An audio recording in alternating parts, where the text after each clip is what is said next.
Students, I welcome you all to my class. आपके लिए मैं आज एक और वीडियो लेके आया हूँ। इस वीडियो में हम पोस्ट पॉलिनेशन इवेंट्स के बारे में समझेंगे।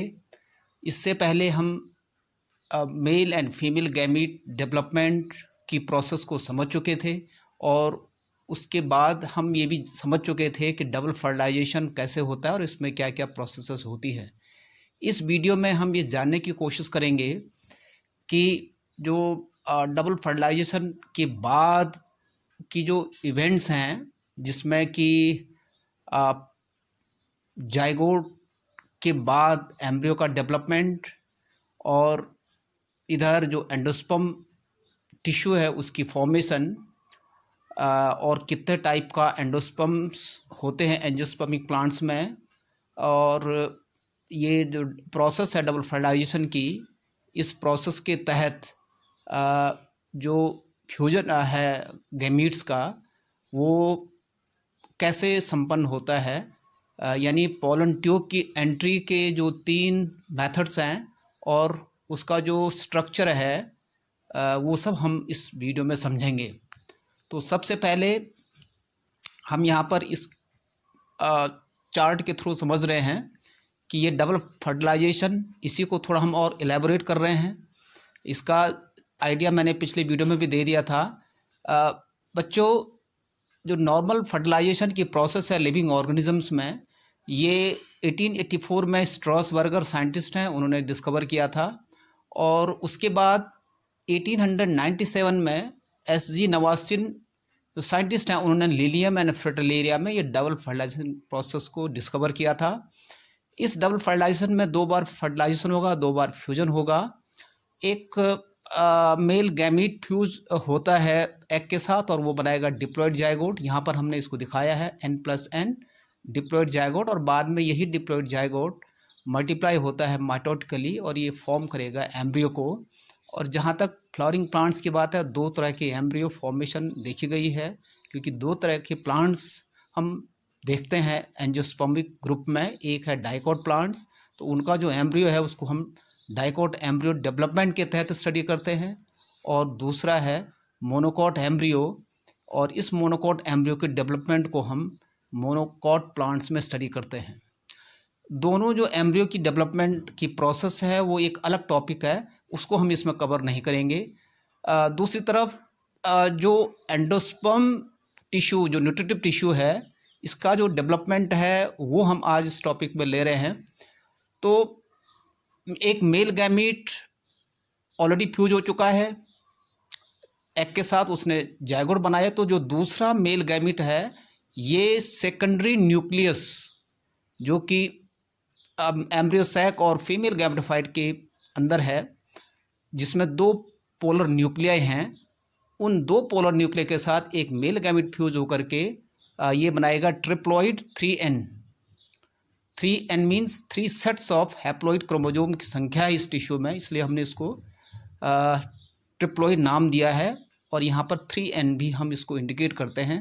3N का मतलब है N+N+N, यानी N+N means 2 polar nuclei embryo sac के, यानी फीमेल गैमेटोफाइट के, और एक N मीन्स मेल गैमीट। ये तीनों फ्यूज होके बनाएंगे 3N, और इसको हम कहेंगे ट्रिप्लॉइड टिश्यू।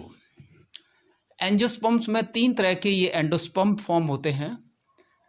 एक एंडोस्पर्म है न्यूक्लियर टाइप, दूसरा है सेलुलर टाइप, और तीसरा हेलोबियल टाइप। और ये जो ट्रिप्लॉइड टिश्यू है, ये ट्रिप्लॉइड टिश्यू जो फॉर्मेशन होती है वो एक सिंगल सेल से फॉर्मेशन होगी इसकी, और उसको हम कहते हैं प्राइमरी एंडोस्पर्म न्यूक्लियस। तो प्राइमरी एंडोस्पर्म न्यूक्लियस पहली सेल है, एंडोस्पर्म फॉर्मिंग सेल, जिससे 3 तरह के अलग अलग टाइप के एंडोस्पर्म बनते हैं। और प्लांट वर्ल्ड, जो एंजियोस्पर्मिक प्लांट वर्ल्ड है, उसमें 3 अलग अलग तरह के एंडोस्पर्म स्टडी किए गए हैं और ऑब्जर्व किए गए हैं। यहाँ पर एक और इम्पॉर्टेंट चीज़ हमें समझनी है कि पोलन ट्यूब की एंट्री ओव्यूल के अंदर कैसे होती है और कितने मेथड हैं उसके। ये तो आप जानते ही हैं कि पोलन ट्यूब ग्रो के थ्रू, पोलन ट्यूब ग्रोथ के थ्रू मेल गैमीट की एंट्री होती है ओव्यूल के अंदर। तो मेल गैमीट की एंट्री जो पोलन ट्यूब करती है उसकी एंट्री 3 तरह से होती है। एक पोरोगैमी कहते हैं, दूसरे को हम कहते हैं चैलेंजोगैमी और तीसरे को हम कहेंगे मीजोगैमी। तो पोरोगैमी में पोलन ट्यूब की एंट्री माइक्रोपाइल साइट से होती है, इसलिए इसको पोरोगैमी कहा हमने। और कुछ केसेस में ये भी देखा गया है कि पोलन ट्यूब की एंट्री ओव्यूल के अंदर चैलेंजा साइट से होती है, इसलिए हम इस तरह के पोलन ट्यूब एंट्री को कहते हैं चैलेंजोगैमी। और तीसरा ये भी देखा गया है कुछ केसेस में कि पोलन ट्यूब की एंट्री इंटेगुमेंट के थ्रू होती है इस ओव्यूल के अंदर, इसलिए हम इस एंट्री को कहते हैं मीजोगैमी।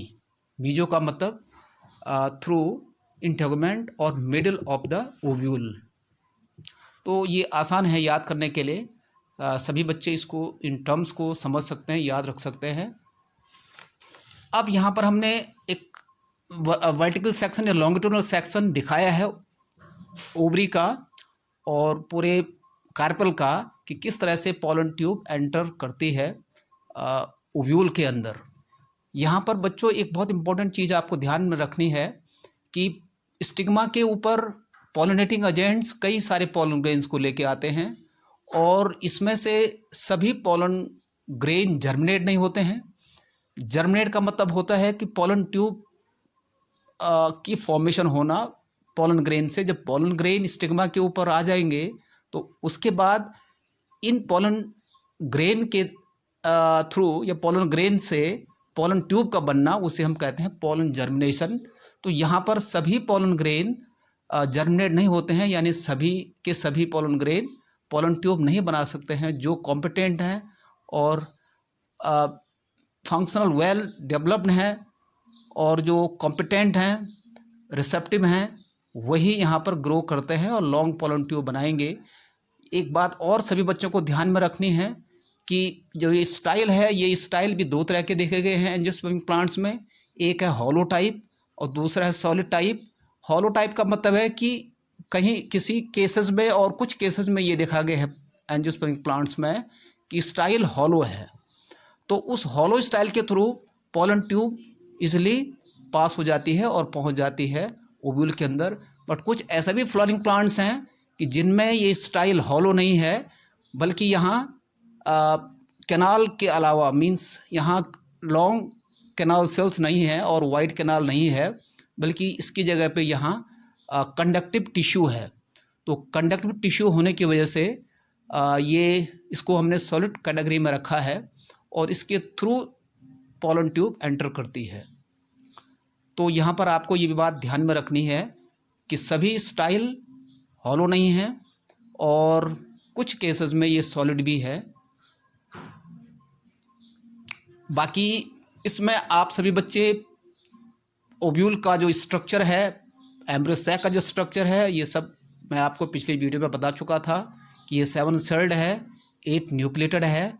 बस यहाँ पर आपको ये बात ध्यान में रखनी है कि जो इंटरनल स्ट्रक्चर है ओवरी का लॉन्गिट्यूडनल सेक्शन में, उसका व्यू कैसा है और किस तरह से एक फर्टिलाइजिंग जो ओवरी है यानी एंट्री पोलन ग्रेन की इसके अंदर मेल गैमीट की ओव्यूल के अंदर किस तरह से हो रही है, बस उसको दिखाने के लिए ये डायग्राम यहाँ पे शो किया गया है। और यहाँ पर हमने कोशिश की है अलग से डबल फर्टिलाइजेशन को भी समझाने की। एक मेल गैमीट प्लस एक एग, इसको हम सिनगैमी भी कहते हैं। सिन का मतलब होता है यूनियन और ज्वाइनिंग, 2 गैमीट्स का ज्वाइनिंग, उससे बनेगा जायगोट और यही जायगोट बाद में एम्ब्रियो बनाता है। इधर दूसरा मेल गैमीट यानी N plus 2 polar nuclei n+n, ये तीनों जब फ्यूज होते हैं 3 न्यूक्लियाई तो इसको कहते हैं हम ट्रिपल फ्यूजन। और इस ट्रिपल फ्यूजन की वजह से एक ट्रिप्लॉइड बॉडी एंडोस्पर्म बनती है जो बाद में न्यूट्रिटिव टिश्यू के रूप में काम करती है और न्यूट्रिशन सप्लाई करती है डेवलपिंग एम्ब्रियो को। और यहाँ पर हमने ये दिखाया PEN प्राइमरी एंडोस्पर्म न्यूक्लियस, यानी तीनों न्यूक्लियस जब फ्यूज हो जाते हैं ट्रिपल फ्यूजन के थ्रू और उस पहली सेल को हम कहते हैं PEN प्राइमरी एंडोस्पर्म न्यूक्लियस। इसको प्राइमरी एंडोस्पर्म न्यूक्लियस इसलिए कहते हैं क्योंकि इसी से कंप्लीट फॉर्मेशन होती है एंडोस्पर्म की, इसलिए हम इसको कहते हैं प्राइमरी एंडोस्पर्म न्यूक्लियस। और ये ध्यान में रखना, आपको इसको भूलना नहीं है। ये ट्रिप्लॉइड टिश्यू है। ट्रिप्लॉइड टिश्यू का मतलब है 3N, जिसमें 3 सेट्स हैं क्रोमोजोम के। नॉर्मली जो भी नॉर्मल सेल्स हैं उन सब में क्रोमोजोम की संख्या डिप्लॉयड होती है, 2 सेट्स होते हैं। बट एंडोस्पर्म यहाँ पर एक स्पेशलाइज्ड न्यूट्रिटिव टिश्यू है एंजियोस्पर्म्स में, जो कि ट्रिप्लॉइड है, यानी इसमें 3 सेट्स हैं क्रोमोजोम्स के। अब बच्चों यहाँ पर एक बात आपको ध्यान रखनी है कि जो 3 एंडोस्पर्म्स पाए जाते हैं एंजियोस्पर्मिक प्लांट्स में, उन तीनों के नाम क्या हैं और ये क्यों बनते हैं। 3 एंडोस्पर्म्स के नाम हैं न्यूक्लियर एंडोस्पर्म, दूसरा है हैलोबियल एंडोस्पर्म और तीसरा है सेलुलर एंडोस्पर्म। बच्चों, एंडोस्पर्म न्यूट्रिशन सप्लाई करता है डेवलपिंग एम्ब्रियो को, इसलिए इसकी ज़रूरत पड़ती है। अब हम देखेंगे कि न्यूक्लियर एंडोस्पर्म का फॉर्मेशन कैसे होती है और किस तरह से हैलोबियल और सेलुलर एंडोस्पर्म की फॉर्मेशन होती है एंजियोस्पर्मिक प्लांट्स में। तो बच्चों, यहाँ पर आपको ये ध्यान रखना है कि न्यूक्लियर एंडोस्पर्म सबसे कॉमन टाइप का एंडोस्पर्म है, जो कि व्हीट, राइस, मेज, सनफ्लावर में पाया जाता है। और इसके अलावा जो कोकोनट वाटर और कोकोनट मिल्क है उसमें भी न्यूक्लियर एंडोस्पर्म है। और जो अरेका यानी कटैचू, उसमें भी यही न्यूक्लियर एंडोस्पर्म है। अब आता है कि व्हीट एज सच को, जो कंप्लीट व्हीट का स्ट्रक्चर बॉडी है सीड, वो पूरा का पूरा एंडोस्पर्म ही है। तो जो आटा बनता है व्हीट से, वो एक तरह से एंडोस्पर्म से ही बनता है। उसमें जो रिजर्व स्टार्च है वही कंप्लीट एंडोस्पर्म है, यानी वो स्टार्च भी एंडोस्पर्म में प्रेजेंट है। इसके अलावा जो सुपारी है, तो सुपारी भी बाद में मैचुरेशन के बाद सॉलिड हो जाती है और हार्ड हो जाती है, वो भी एक तरह का पूरा एंडोस्पर्म है। बच्चों, यहाँ पर एक और चीज़ आपको ध्यान में रखनी है कि जो स्ट्रक्चर है न्यूक्लियर एंडोस्पर्म का, वो यहाँ पे दिखाए गए हैं। ये 3 अलग अलग तरह के शेप्स दिखाए गए हैं। यहाँ बहुत क्लियरली आप देख रहे होंगे कि एक कॉर्नर पर एम्ब्रियो है तीनों में, और जैसा कि आपको मालूम है कि एम्ब्रियो और एंडोस्पर्म एक साथ पाए जाते हैं एम्ब्रियो सैक के अंदर, इसलिए दोनों चीज़ें यहाँ दिखा रखी हैं। और जो एंडोस्पर्म की फॉर्मेशन है वो जायगोट फॉर्मेशन के बाद शुरू होती है, तो इसलिए यहाँ कॉर्नर पे एम्ब्रियो दिखा रखा है। और साथ में न्यूक्लियर का मतलब है कि जिसमें केवल न्यूक्लियाई हो, न्यूक्लियस के बाहर सेल वॉल नहीं है। और पूरे के पूरे एंडोस्पर्म में केवल फ्री न्यूक्लियर बॉडीज़ पाई जाती हैं और बीच में एक ये वैक्यूल है। तो इस तरह के एंडोस्पर्म को हम कहते हैं न्यूक्लियर एंडोस्पर्म। दूसरा आता है आपका हैलोबियल। हैलोबियल टाइप के का जो एंडोस्पर्म है, ये दोनों मिक्स्ड हैं इसमें, यानी फ्री न्यूक्लियर भी है ये और सेलुलर भी है। तो हैलोबियल से पहले हम सेलुलर को समझते हैं, तब आप इस हैलोबियल को बेहतर समझ सकते हैं। सेलुलर का मतलब है कि जिसमें सेल्स बन जाती हैं, यानी एक बार प्राइमरी एंडोस्पर्म न्यूक्लियस डिवाइड होगा और डिवीजन होने के बाद 2 सेल्स बनेंगी, और दोनों जो न्यूक्लियाई हैं वो दोनों न्यूक्लियाई के साथ साथ सेल मेम्ब्रेन भी डेवलप हो जाती है। और बाद में इसी तरह से सेल्स मल्टीप्लाई होती हैं और न्यूक्लियाई के साथ साथ सेल वॉल फॉर्मेशन भी चलता है पैरेलली, इसलिए ये कंप्लीट सेलुलर बॉडी बनती है और इसको हम कहते हैं सेलुलर एंडोस्पर्म। और ये सेलुलर एंडोस्पर्म पाया जाता है कॉमन जो प्लांट्स हैं जैसे दथुरा है और पिटूनिया है, इनमें ये नॉर्मली पाया जाता है। हैलोबियल में दोनों टाइप के एंडोस्पर्म्स हैं, यानी इसमें कुछ फ्री न्यूक्लियर भी हैं और कुछ सेलुलर भी हैं, इसलिए इसको कहा हैलोबियल टाइप। यानी जो पार्शियली सेलुलर है और पार्शियली ये न्यूक्लियर टाइप का है, इसको कहा हैलोबियल, और ये कॉमनली मोनोकॉट में पाया जाता है।